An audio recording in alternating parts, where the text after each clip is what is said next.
Tonight, Whyalla residents fed up after hoons allegedly trashed the showgrounds during a late-night rampage.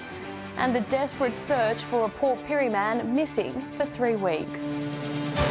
From our 7 Spencer Gulf studios, your nightly news with Madeline Kerr begins now. Good evening, thanks for joining us. Whyalla continues to tackle increased cases of dangerous and reckless driving around the city. With hoon drivers causing more damage last night, local community groups are fed up, saying they are being left with the repair bill. Our reporter Edward McCarroll has more. Last night, the gates of Whyalla's Jubilee Park gave way after allegedly being rammed over and over again by a car.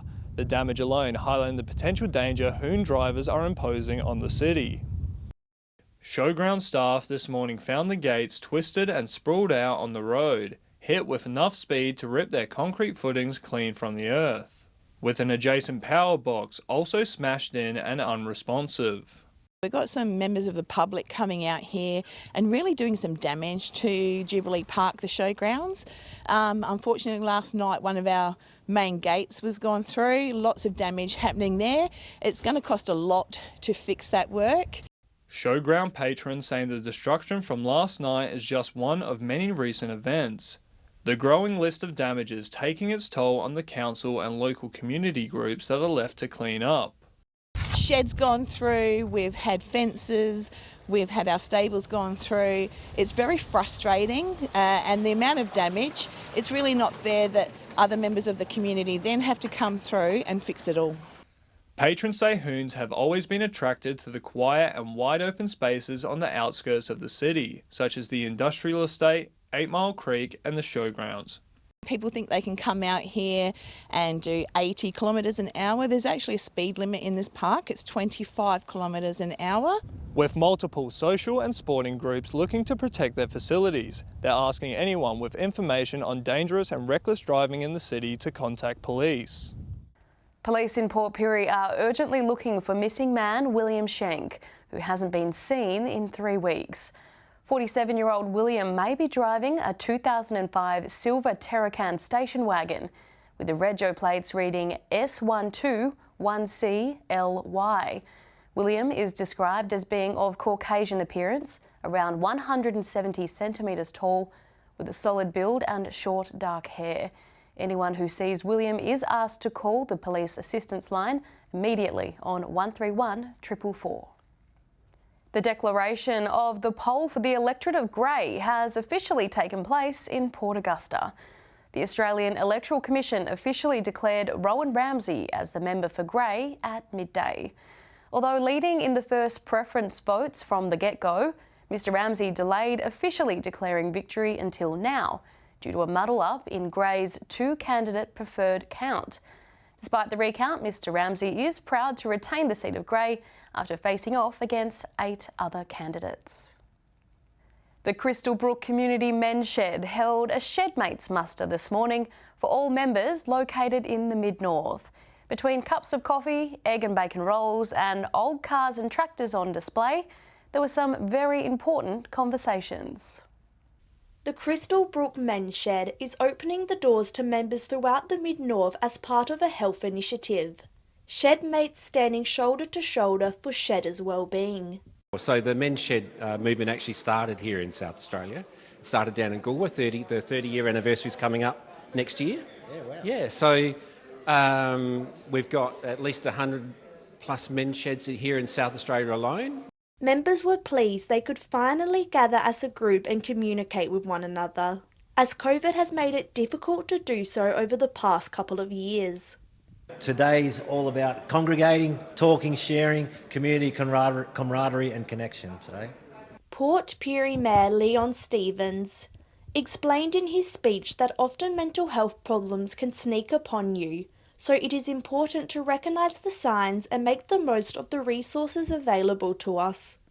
Many people within our region do work in the mental health area, and it's just a matter of us knowing who is that person and who we can contact, and it may also save a life. Vice President Rob Beveridge has been involved in the organisation for the past 5 years and says it has changed a lot, but the message has stayed the same. You see someone that's not looking like they normally do, just go up and tap them on the shoulder and say, come on, we'll have a chat. Come over, have a coffee, we'll have a chat, see what's going on. Yeah. So it's just, mates looking after mates here today. If you would like to learn more about the Men's Shed or become a member, visit their website to find your nearest shed. Annabelle Francis, 7 Spencer Golf News. Still to come tonight, a tandem journey across the Nullarbor for a Tasmanian couple raising money to end polio. And the best gymnasts from across South Australia compete in Port Lincoln for the title of state champion.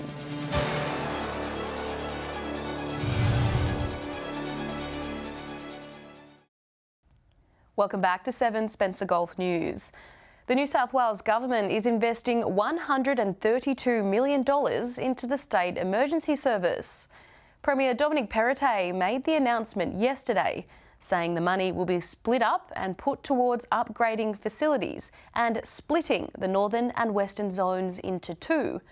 The government will also establish and upgrade headquarters in the new zones, up to a Level 3 incident control capabilities. The new funding also includes more than $50 million to upgrade 18 critical priority units across New South Wales. 2 Tasmanian Rotarians are pushing on with their journey across Australia on a tandem bike. The Great Journey aiming to raise awareness for Rotary International's End Polio Now campaign. Keeping the wheels spinning for a good cause. A couple has cycled across the Nullarbor to raise awareness for End Polio Now. The long slog is the biggest challenge Joyce and Phil have ever faced.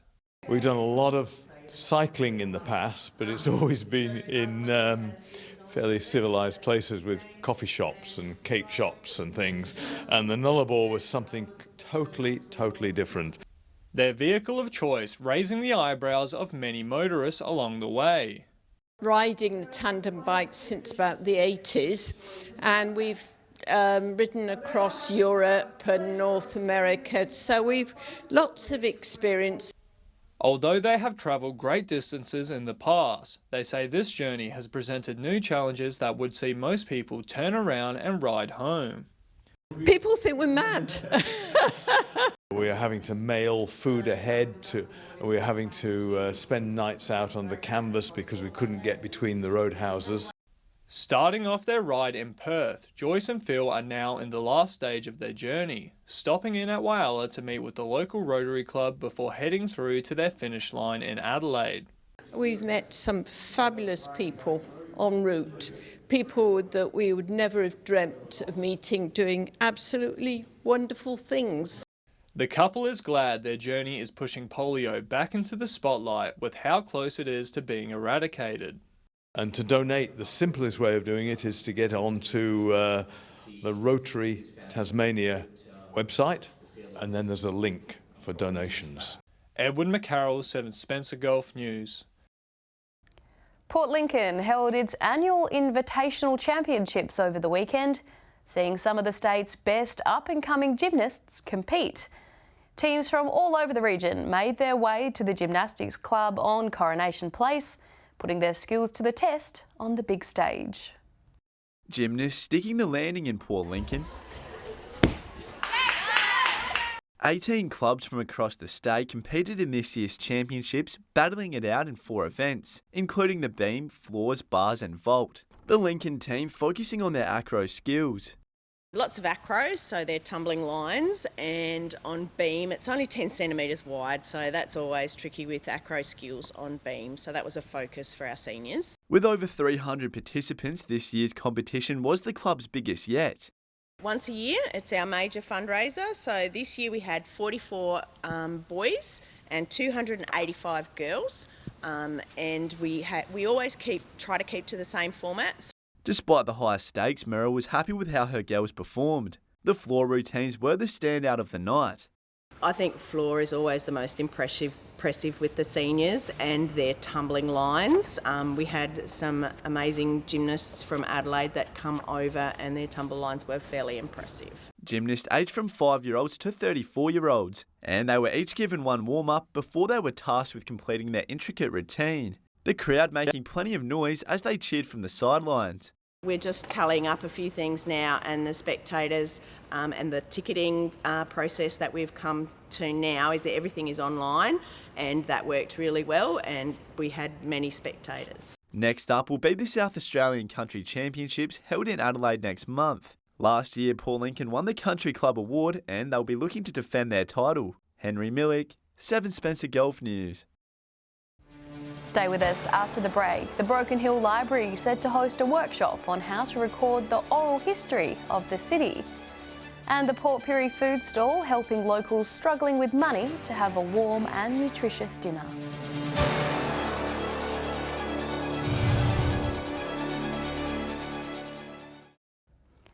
Welcome back to 7 Spencer Golf News. The Broken Hill City Library will be holding workshops for those interested in the History Alive project.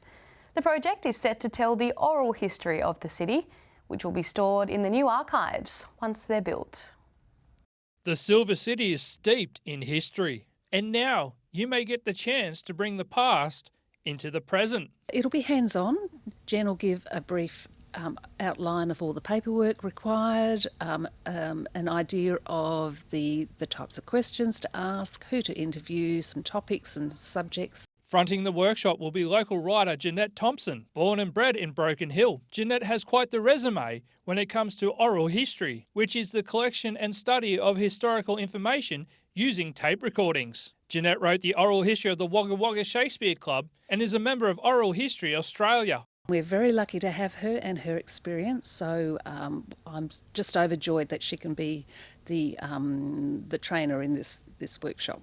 The library is hoping to get the project up and running as soon as they can. Staff behind the literary event say everyone who shows up will be a part of history in the making. Once we get the names and people interested, we'll possibly sit down and work out a strategy on oral history, whether we do it a topic or people or whatever else. That'll be up to the workshop and the volunteers. Participants won't need to bring much, just a mobile phone with recording capabilities and the humble pen and paper. The rest will be supplied. We've been very lucky with the Chart grant to purchase equipment for this workshop. So we've purchased four Zoom recorders, which are state-of-the-art, which is wonderful. The workshop will take place on Thursday, June 30. For more information, contact Broken Hill City Library. Joshua Mercer, 7 Spencer Golf News. The Port Pirie Community Centre is a safe, inclusive and welcoming environment, offering a wide range of services. From tutoring programs, tax help to Tasty Tucker, a 2-course takeaway meal at an affordable price, available every Friday. Tasty Tucker is in high demand, serving dozens of Port Pirie residents with warm, home-cooked meals. The community centre has been open for many, many years, and Tasty Tucker has been around in various forms. So initially when Tasty Tucker started up, we offered a dine-in and a takeaway service. Annabelle says because of COVID, they were only able to provide a takeaway service, which has stuck around even after the restrictions were lifted. At the moment are providing anything up to 70, 80 and most recently our record-breaking day of 90 meals, which was absolutely fantastic. So our volunteers do an absolutely incredible job. The community centre want the public to know that their doors are always open and they will help you in any way they can, be it something as simple as a chat over a cup of tea. Look, we would love people to come out to the community centre, check out what we have available. We also offer a small food pantry, and again that's available for anyone in the community to come and access. If you are interested in the community club services or becoming a volunteer, visit their website. Annabelle Francis, 7 Spencer Golf News. Stay with us after the break. We'll have our weekly wrap on fuel prices across the Spencer Gulf and Broken Hill. And we'll have the weather details with Alex Sykes.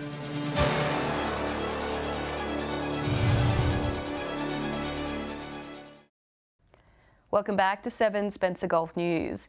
Commuters across the region won't have much to smile about when fueling up their cars this week, with the prices of fuel continuing to increase around the majority of the Spencer Gulf. Starting things off with the price of unleaded, and as you can see, there are a lot of red arrows. But the increase is ever so slight, with the prices in Port Lincoln, Whyalla, Broken Hill and Port Pirie jumping by around 1 cent. Those travelling through Port Augusta will be forking out the most for unleaded, as it currently sits at $2.05 a litre. A good result for those living in the big city, with unleaded dropping down by roughly 15 cents per litre. Moving over to diesel prices now, and prices have skyrocketed across the board. In Port Lincoln and Whyalla, the price sits at $2.16 a litre, an 8-cent increase from last week.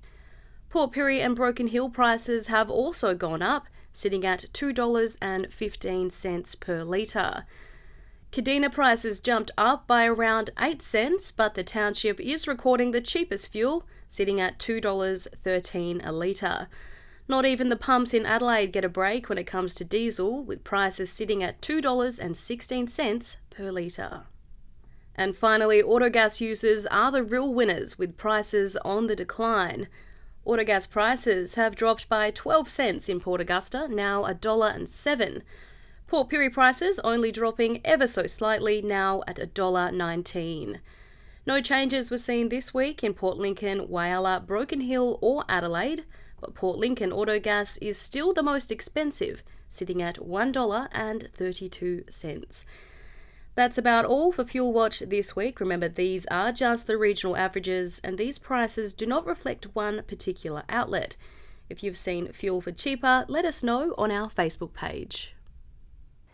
Time now to take a look at what's happening in the weather with Alex Sykes. Alex, some rain around Port Lincoln this morning.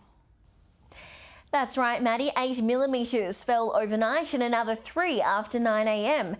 Port Lincoln will have a bit of reprieve from the rain over the next few days, though, before it's back on Sunday. More on that a little later. Taking a look at today's weather now, Woodna got to 17 degrees today. 14 was the top temp in Clare. Cooper Pedy reached 20 degrees. Port Augusta was 21 degrees today, the warmest centre in our map. Whyalla 1 degree cooler, 20 degrees, 17 in Port Lincoln, 16 in the capital.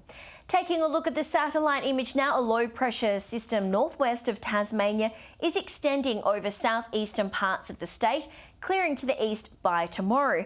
A high pressure system will develop in the far west later today and then move slowly eastwards over the state. Moving on to tomorrow's weather outlook now, and we'll start with the Gulf waters. Winds will be westerly 10 to 15 knots, becoming variable about 10 knots late morning. Seas below 1 metre and south to southwesterly swell around 1 metre. Between 9 and 18 degrees in Port Lincoln, partly cloudy tomorrow, 17 degrees in Cleve and Woodna, partly cloudy and 19. Identical forecast for Whyalla and Port Augusta, between 8 and 18 degrees, partly cloudy conditions. No rain is forecast for Joyce and Phil Ogden, who we met earlier in our bulletin, who was cycling on a tandem bike from Perth to Adelaide, raising money and awareness for the Rotary Club's End Polio Now campaign. Showers clearing in Kadina, 17 degrees. Showers in Port Pirie also 17 degrees, down to single digits in Clare tonight, 15 tomorrow, and light winds around Broken Hill between 7 and 16 degrees. Taking a look further through the week now, sunny in Cooper Pedy on Friday, 19 in Port Augusta and Port Pirie. Let's see what the weekend is looking like, and at this stage it's not too bad. Partly cloudy conditions right across the Spencer Gulf on Saturday. Temps in the late teens to early 20s, except in Broken Hill, just 15 degrees there. Sunday is when the rain is back. Port Lincoln, 18 degrees. Woodna will also see some rain, set to reach a max of 19 degrees. Cloudy conditions in Port Pirie, Whyalla, Port Augusta and also in Adelaide. So overall, mostly fine conditions in the coming days before the rain returns in some places on Sunday, Maddie. And that's all the weather from me for now. I'll have an update a little later. It's back to you. Thanks for that, Alex. And that's the local news this Wednesday. I'm Madeline Kerr. Thanks for joining us. I'll have updates later, but until then, enjoy your evening. Good night.